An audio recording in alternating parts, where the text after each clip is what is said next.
I'm Gilbert Cruz, editor of the New York Times Book Review, and this is the Book Review Podcast. The works of John le Carré are among the most beloved thrillers of our time. For some, books like Tinker Tailor Soldier Spy, A Perfect Spy, The Spy Who Came In From the Cold, there are a lot of spies here, are simply among their favorite works of literature. Full stop. So it was a perilous task that author Nick Harkaway set out for himself. A writer of multiple well-received science fiction novels, Harkaway picked up the torch from le Carré, who died in December 2020, to write a new tale starring George Smiley, the Cold War spy who has appeared in more than a half dozen novels and has been portrayed on screen, most famously by Alec Guinness and Gary Oldman. So, a perilous task. I'm not sure whether the fact that Harkaway is le Carré's son made the assignment any easier or more difficult. He can tell us that himself because he's here on the podcast to discuss his novel, Carla's Choice.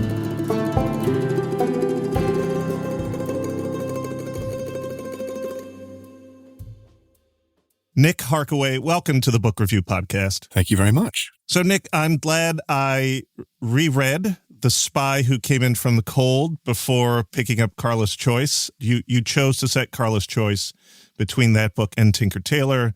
These are two of John le Carré's most famous works, maybe the most famous. Why was that a particularly fruitful place for you to start to play around in, this 10-year gap between those two books? So that gap is the place in the Smiley continuity where you can tell a new story and it belongs only to itself. Even though, yes, we follow on from The Spy Who Came From the Cold, and even though, yes, ultimately we're going to have to end up with Tinker Tailor, there's enough space in that 10 years that you can tell new stories with new arcs, new joy and new sorrows and so on, so that you feel you're working into a rich world rather than essentially just doing infill. So I think a lot of people that have picked up this book, are going to pick up this book, will have read both of those books and many, many other Smiley books in the past. Can you just set up very briefly, where is Smiley at this point in his career? He's coming off the events of Spy Who Came In From the Cold, which ends with the death of a man whose name is brought up several times in this book, Alec Guinness. Yeah, Smiley's career is a little bit tricky in terms of the continuity, because my dad, when he was writing these books, wasn't writing a franchise. He was writing one book after another, and each one was the only truth that he cared about. Although we have in Tinker Tailor Soldier Spy, we have a kind of account of Smiley's history. It doesn't go into any great detail. The dates don't line up necessarily particularly clearly. So what we know is that through the 60s, Smiley is rising as an officer within the circus, within the British intelligence service, and until ultimately he and his boss are removed and the new broom comes in. And at this moment, he is just off the back of what is ultimately a successful operation, but with a terrible cost. He's not necessarily happy about that because of the cost. And he is looking to, in Carla's Choice, he's looking to reestablish his sense of who he is and why he does what he does.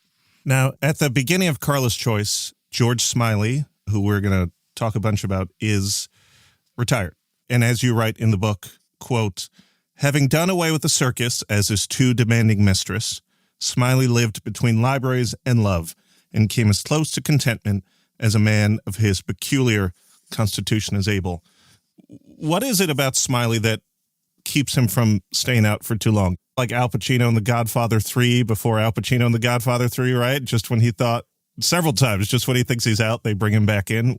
In this context, he's quit in a rage. He feels he's betrayed himself and the circus has done something he doesn't recognize. And it's interesting, when The Spy Who Came From the Cold was written, the events there were deliberately troubling to my dad, but George Smiley is a minor character in that book. And it didn't really strike him as he took Smiley on new adventures and into new spaces that he needed to account for Smiley's involvement in what happens in Spy Who Came From the Cold. And then much later, looking back when he wrote Legacy of Spies, which came out, I think, in 2017, he was suddenly horrified by Smiley's involvement in the operation in Spy Who Came From the Cold.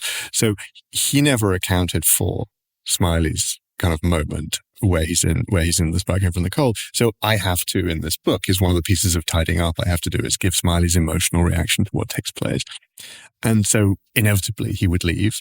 And the thing is that Control, the spider in the web of the circus, isn't prepared to see him go. So he is literally going to pull him back in. When did you get the assignment? Or rather, when did you give yourself? No, you had it right the first time. I got given the assignment. I had actually decided I wouldn't do it. We'd had a conversation as a family about things that we might do to achieve the thing our father wanted, which was in the will, he said, make sure people keep reading my books. And one of the ways that you can do that is to write new books or to have new books. And so I had a little mental list of people who would write amazing George Smiley, new, different George Smiley. And I was about to start expounding on all these brilliant ideas I had. And my brother Simon said, there's quite a strong logic that it should be you. And I said, yeah, but come on. Okay, let's talk seriously. Who are we going to get? And he said, no, let me rephrase. Will you do this? And in that moment, all the reasons that you have why you shouldn't do it, that it's my father's universe, that it's this extraordinary piece of 20th century fiction that's definitive of the Cold War for a lot of people, they become the reasons why you should. So in that moment, I found myself sitting there going, oh. And so to answer your question, I suppose I was given the assignment in 2023 and I sat down and said, can I really do this? And I took about 2 or 3 weeks. I reread all the Smiley novels because I know them extremely well. And I started writing little chunks of text, not even narrative, just bits of Smiley's life to see whether I could. And at the end of that time, I said, okay, I'm going to give this a go. You wrote in the afterword to your father's book, Silverview, that before he passed away, there was a moment when you were walking on Hampstead Heath, and he asked you to, as you write, quote, carry the flame. How did you take that at that time, and how did you incorporate that charge into the writing of this book? At the time, I wanted very much not to talk about it. What we were effectively talking about was his mortality, and I didn't need to continue that conversation. He had some kind of medical toing and froing, and he'd been very upset by it, and it had become quite a dark cloud, and we were actually just emerging from that. And I thought, I don't really want to go back into this conversation. It already burns you enough. So I said yes and moved on. He said, will you finish something if I leave something unfinished? And I said yes. And I didn't really think very much about it. Then when we came to Silverview, I thought, oh, this is great. Here is a finished novel that needs the lightest of authorial touches as part of the process of getting a typescript to publication. I get to discharge this obligation with kind of minimal skin in the game. And because the assignment there was to disappear, to be invisible, just to bring, even though he would have re-edited because that was his process, all I could do was bring the book as it was to the market and let people decide whether it was the authentic Le Carré, which I think everybody did. And so that was easy by comparison. But when I came to this, it was a different conversation, although I did realize belatedly after I'd written the book that the implication of him saying, will you finish a book I leave unfinished, is the belief that I was capable of writing into his world. You talked briefly about the priceless, but I'd love to dig a little deeper. Did you start by going back and rereading all of the Smiley books or just the Carla trilogy? And that's Tinker Tailor, The Honorable Schoolboy, and Smiley's People. I actually read the early ones. I read Call for the Dead, A Murder of Quality, and The Spire Came from the Cold. And then I went on and reread the trilogy. I didn't actually go on to Secret Pilgrim. I skipped that because those are beautiful vignettes of Smiley's life, but also commingled with Ned's, which I didn't want to get into. And I did read Legacy of Spies. Legacy of Spies, from a continuity point of view, is very difficult. He did not reread the previous Smiley novels before writing Legacy of Spies. And so one of the things that he does, which is very appropriate if you're the author of Origin, but not if you're the other person, is he takes the characters in Tinker Tailor and he essentially sets them back 10 years into the same roles and locations and so on, which is not how they are in the rest of the continuity. I had to take the events in Legacy of Spies as real, but shift the time frame around and go with the original architecture of where people are, because otherwise nothing joins up with Tinker Tailor. I'm curious as to what you think your father would have thought about the word universe as we use it now in terms of intellectual property. The Smiley universe, the George le Carré universe. You talk about how he wrote a book at a time and sometimes the events didn't line up, and to him that was okay. But now we live in a moment where as you were doing, you're having to match stuff up and make it all make sense, because the expectation of a reader is this was all one grand intention. Yes, I think he would have looked askance at universe in that sense, and continuity and mythos and any of these terms. I think, having said that, his creation is self-sustaining. It feels continuous. It works. And the reason that it works is that it's tonally complete. If the emotional content flows through, the vibe of the Cold War flows through. And so the first thing that I had to do was preserve that. And I get into a completely different hat when I start talking about the continuity and the intellectual property as a body. That's a different part of my role in the process of taking this stuff forward. When I'm writing, I think about the stories and the tone. In rereading it, I imagine you were rereading it for consistency's sake, of course, but also for the tone, for the voice. What were you trying to absorb? I wanted to swallow the tone. I wanted to immerse myself in the tone. I wanted the act of writing Smiley to be instinctive rather than cognitive. And that should be something I can do. One of the strange things about this process for me is that I was born in 1972. My father was writing the Smiley books through the 70s, and he would write in the early mornings, and then he'd come to the breakfast table with sheets of paper, handwritten sheets of paper, and read to my mother, and then she would type, and they would go through them again. And while I was absorbing language, while I was learning to speak at all, I was getting 90 minutes of Smiley every day. I'm trying to imagine a young Nick Harkaway talking like George Smiley. Yes. I wonder if I could possibly have the master. It's weird, but it's also true. So when I came to write this book, I didn't have to turn the dial on my own voice very far to find a version of me, an authentically me voice that reads as Smiley, that reads as a voice my father could have had. And critically for this enterprise, this is not me putting on a kind of fake accent. This is me just finding the part of myself that is in the Smiley universe all the time. And so what I wanted with the process of rereading all the books was to heighten my grip on that instinctive knowledge. Tell me a little bit more about George Smiley, this character that when he was first presented to the world, and really when people started attaching themselves to him, was presented as, and certainly accepted as, the alternative to someone like James Bond, another British agent who presented a view of spycraft that was beautiful, exciting, extremely violent, very fast, and probably unrealistic in the extreme. Whereas George Smiley and the spies at the circus are slow, are deliberate, they're often disappointed, they're disappointing themselves, and oftentimes not much happens other than talking and investigation. How does Smiley represent this counter to a model we still see today with people like Jason Bourne and stuff like that? I mean, the first thing we know about Smiley is that he's in some way translucent. The first thing we hear about him is that he looks as if he could be almost anyone, that he is hard to label. And the very opening of our relationship is about the fact that actually we can inhabit him. We can be him. And then, of course, yes, he's thoughtful rather than active. There's a great moment in Tinker Tailor where he picks up a gun and then puts it down again and puts it away, because if he shoots someone, there'll be a frightful row. It's very much spying as a long, slow process. It's much more like The Wire than it is like Jason Bourne. Smiley himself is several things. First of all, he's the guy who has the ability to put the pieces of the broken world back together. First of all, to understand it, and second of all, to repair it. And when we look around at the world around us right now, we do see a world that has fracture lines in it that's very broken. And so it's still incredibly appealing to us to have somebody who, first of all, sees the breaks, and second of all, knows how to fix them, or at least to fix them enough that something good can happen. And so I think the first thing about Smiley is that he's somebody you can put your faith in to fix what fundamentally feels wrong. And then there's the fact that he's a little bit empty.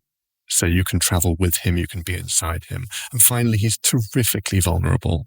He's emotionally naked, even as he is impossible to find in a crowd, even as he's incredibly elusive as a spy. As a person, he's right there for us on the page. And so we can follow him, we can be him, and we can believe in him all at the same time, which is great. And then, of course, he also becomes our teacher in the ways of spycraft. And in a very real way, it's funny that it's Guinness for many people who embodied Smiley. Alec Guinness was also Obi-Wan Kenobi. And just as when you watch the Star Wars movies, you feel that Obi-Wan Kenobi can teach you to be a Jedi, so George Smiley can teach you to be a spy. You're being inducted into these powers and abilities far beyond those of ordinary people. And if you ever had to, you too would know how to steal a file or shake a tail.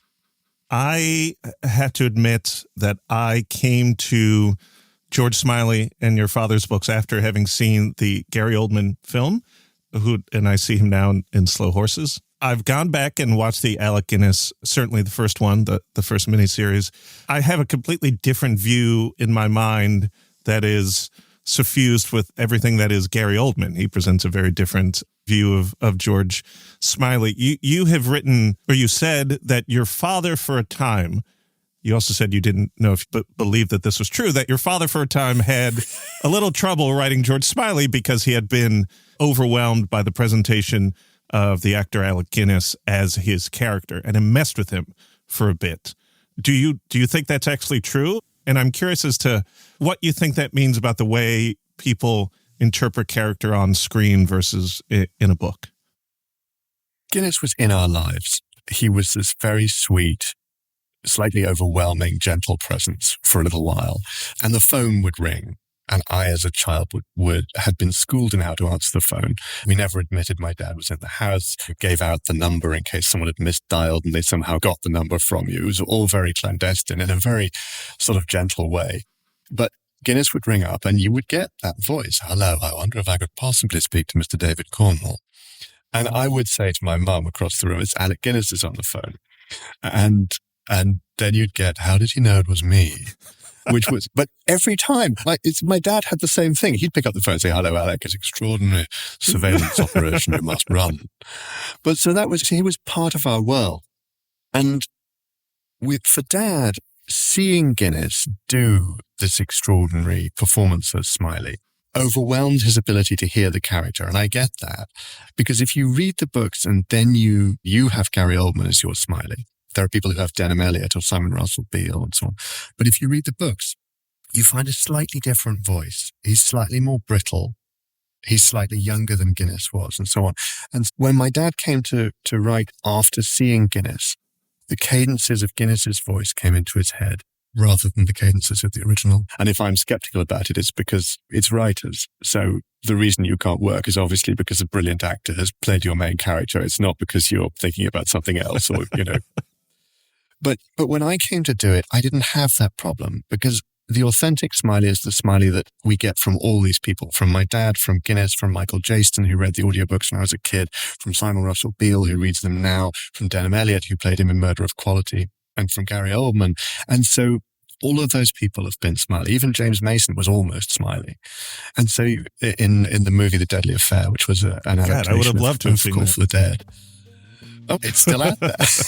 And so I felt that what I was doing was partly writing my Smiley, and obviously reaching for my father's, but also that I was inheriting this mélange, this mixture of Smiley, portmanteau Smiley.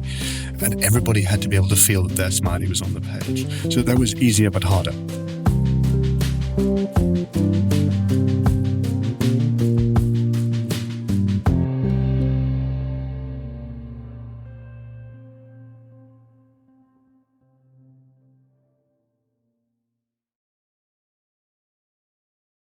Welcome back. This is the Book Review Podcast, and I'm Gilbert Cruz. I'm joined this week by Nick Harkaway, author of Carla's Choice. I think one of the appeals, Nick, of spy books of any sort, as you briefly referenced, is the idea that the reader is also getting a view into spycraft, into tradecraft, into the little ticks that people who are in the business have to make part of their own. And you talk early on when George is very briefly away from the circus about now he can buy a coat because it looks nice and not because it makes him look like every other person. Or he can go to a restaurant and order food the way that he wants that might be a little weird, and maybe the waiter will remember it, as opposed to when he's doing his job, he has to be as blank, as anonymous, as forgettable as possible.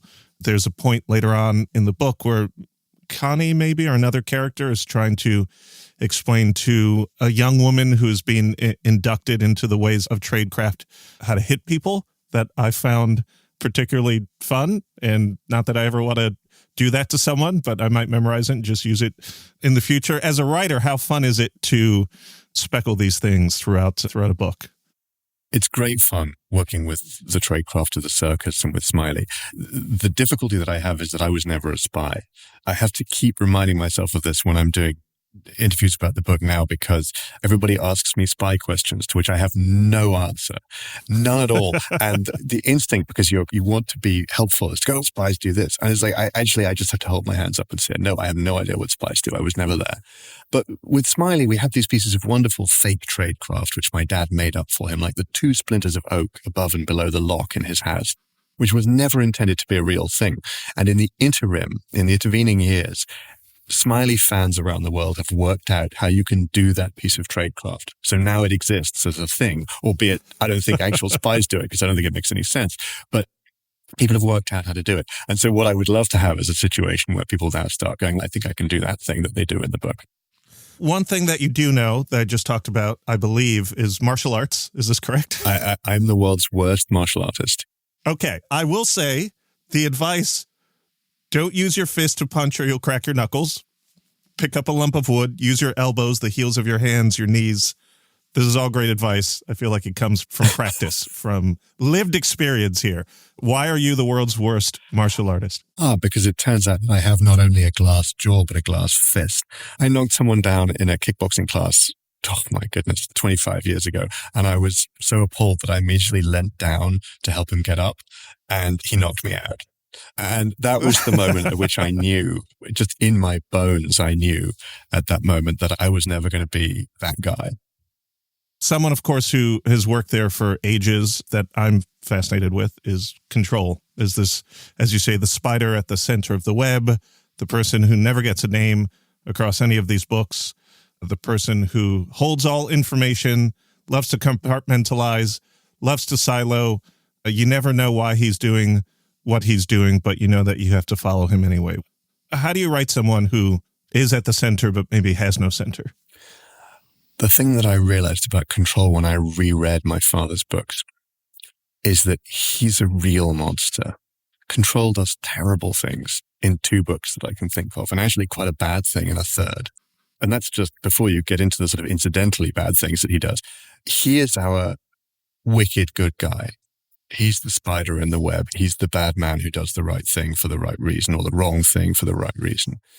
And so that's already very compelling. That's an enjoyable character to work with. And so he should be, in my understanding of how you tell that story, he should be inaccessible. He should be slightly imponderable. We should suspect his motives all the time. He can be petty. He can be annoying. He can be catty. Those are all great things to represent. And you only need very brief flickers of him, because ideally he is this kind of long shadow in the hallway rather than a character we get to know. Any office life has employees that are complaining about their boss. And one of the ways that you could definitely look at Tinker, Tailor, Soldier, Spy, for example, is just a wonderful thriller about bureaucracy and people who try to move up at an office and betraying each other in that way. What do George and Jim and Percy and all these people think of Control? Do they also think he's a monster? Or are they just, he's a boss. Bosses suck. I think everywhere. I think they know he's a monster. I think they don't think, they know. They have seen him be monstrous any number of times, but they also know that insofar as anything that they do is necessary, he is the necessary evil they have to follow. And this is the great question that runs through the Smiley corpus, is how much can you do before you become the bad guy? And how bad do they have to be, and how good do you have to be for it all to be worth doing? And this is actually very much the question in Carla's Choice, is how does Smiley find his center again, having been part of something he now regards as a wrong action? What can he do to reset, to retrieve his sense of self and his way of being in the world, his way of being Smiley? Several years ago, a documentary came out called The Pigeon Tunnel. It was directed by Errol Morris. It was based on your father's memoir. And in that film, he says, in writing about George Smiley, of course, I'm writing about the ideal father I never had. What did he mean by that? For anyone that watches that movie, there's a whole history that he has told and that he has portrayed in one of his books of his father, his fraught relationship with his father, who was a man who's very complicated morally and criminally. What do you think it is to think of this character as a father figure? So the first thing is his father was not complicated. He was absolutely awful. Okay. I was waiting for you to say that. We don't have to step around that. Ronnie Cornwall was not a good man. And my father, I think, still, even in the Pigeon Tunnel, kind of soft pedals how bad he was. But anyway, so he invents Smiley as the perfect father figure, and then, of course, also inhabits him. And so there's a whole conversation in kind of Le Carréography, of which I am not really a part, where they talk about Peter Gwilym as being my father and Smiley as being the sort of perfect father figure, which is obviously the case. There's also a kind of Grail Knight quality to it. Smiley is the sort of almost supernatural helper, and Gwilym is the young man of action trying to set the world to rights and so on. From my perspective, doing this book, Smiley was the me character, my dad's perfect version of a dad. There's a whole layered series of things happening. And I think that complexity is helpful. I think it's necessary to bring off a project as hubristic and insane as this one. Father-son relationships are fraught. I imagine they're differently fraught when you're in the same line of work. So tell me about you telling your dad, hey, I tried being a screenwriter. Now I'm going to do this thing that you've also done for a very long time. My relationship with my dad actually was not fraught. When I told him that I had started writing a book, he sat back in his chair and said, good luck, because not everybody who writes a book comes out the other side with the product that they want. And when he died, I realized that we had no unfinished business, he and I. And you can't ask for more. I loved him. He loved me. That was unequivocal between us. It was known. It was voiced. So, given that you have mortality, that's all you can do. As I said, The Pigeon Tunnel is based on your father's memoir. You are his child. You are aware of many of the events of his life. But what was it like to read those events and then to see them presented in this way? It was weird. But I mean, everything in my life, in a sense, is slightly odd and off kilter. I have this thing that people ask me what it's like to be John le Carré's son. I have no idea because I've never been anyone else's son. I'm my mother's son, but that's not what you're asking. What was it like? He's sitting in the film in a house that they rented to make the film. And I kept worrying that people would think it was our house, which is not relevant, but that was what was in my head. I don't want them to think we live in a castle. No, because it's a castle. Anyway, and I'm seeing my dad talking, and he's talking, as I know, because I wasn't part of making the movie, but I heard him talking about it. He's talking to a lens. Errol's not in the room. And he's in a kind of conceptual interrogation. He's a little bit spiky about that. And he's not always as forthcoming as he might be. At the same time, the picture that the film produces is a somber but recognizable picture of him, of his life. The weird thing about seeing him there and then about talking about him after he died, when he died, when someone you love dies, you feel the world should stop. Like it should crack, it should stop turning, the weather should freeze in place and so on. And it doesn't. That's not what happens. Except that in a weird way for us, it slightly did, because people around the world in their actual millions were upset. So I spent however long talking to Jim Naughtie for the BBC about my dad. And it was just me and Jim in a room talking quietly to 2.5 million people or whatever it was. And that was my therapy. And so the whole process of seeing the emotional aspect of his life, of our lives, reflected in a public setting is odd, familiar, what it's like not to have that. You have written this book, and as you note in the acknowledgments, your wife is the director now of Le Carré Limited. She is. Is that the actual name of the company, or was that? It's John le Carré Limited. Okay. Yeah. So we didn't go for a clever name. Yeah. Best to play it straight. What does that mean? And what does that mean for the future? Does that mean you two are responsible, along with the rest of the family, for managing the estate, managing future books, managing film adaptations? What are the ins and outs of that? To some extent, yeah, it means all of that. So the films are made by the Ink Factory, which is my brother Stephen and Simon's production company. Actually, they're making TV of The Night Manager at the moment, the second Night Manager series, and that company is of itself an incredible achievement. And then, yes, Claire is the managing director of the company. She is in charge of broadening the reach in many ways. So we're doing various other Le Carré things, which I'm not sure I'm allowed to talk about yet, so I'm just going to say things. But yes, she did notionally commission me to write this book after we as a family kind of decided that. So she is my boss. I sit on her board. So I am her boss. There is nothing uncomplex about the interweaving of the professional and the personal in the Le Carré estate, but it all works painlessly and seamlessly. So, it's very simple. But yes, it's become a family firm. Are you writing another book in the series? Not yet. Okay. But so before the review coverage in the UK landed, which was on the 19th, 20th, 21st of October, I had this very easy answer to that question, which is, we'll see how the book goes. If it's a success, then obviously we'll have that conversation. Now I can't really hide behind that anymore because the review coverage was very positive. And so I have to say, yeah, I'd really like to. We haven't really talked about that yet, but the implication is fairly strongly that I will do another book, and I have notes towards another book. In fact, I have notes towards 2 more. So we'll see where that goes. But my hope would be, although it's even more terrifying the second time around, because the first time around I didn't really appreciate how hard it was going to be. It was actually joyful and relatively straightforward. It was just also, as I think about it in retrospect, a high wire act, which I would never have attempted if I'd thought about it. Now I've thought about it, and the idea of doing a second one is petrifying, but that's also the gig. You screwed yourself, I think. I did. That is something I have a history of doing, creatively speaking. When I wrote Nomon, I was like, this is going to be a short book with some Borges vibes to it. And it turns out that it was a mammoth tome with 5 interdependent plot lines that took 3 years to write. I am terrible at recognizing when creative projects are overwhelmingly difficult. I have to ask, this is one for me. I have to ask this question, which is, IMDb lists you as a production assistant on the classic, to me, 1995 film Hackers. Is this true?